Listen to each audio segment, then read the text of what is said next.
Patay ang isang 5 taong gulang na batang badyaw matapos tumilapon sa harapan ng isang bahay sa barangay Lubigan, Badok, Ilocos Norte. Samantalang nahulog naman sa ilalim ng tulay ang driver ng motorsiklo na siyang tiyuhin ng namatay na bata.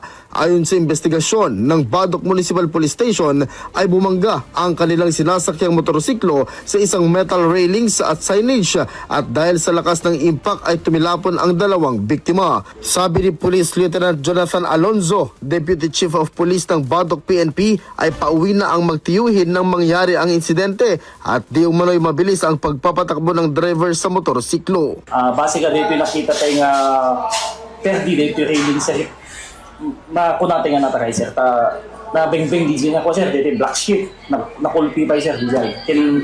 Naibangga na pa, dito signage na DJNT mismo lang tayo sir. Samantala ay masakit naman ang loob ng ina ng biktima at humihingi pa ito ng tulong sa publiko dahil mahirap lang sila. Sana may tumulong po sa amin kasi mahirap lang po kami. At saka hindi po madaling tanggapin namin na wala naman po siyang sakit. Tapos bigla po siyang namatay. Kaya yun lang po, gusto namin matulungan kami kasi mahirap lang po kami.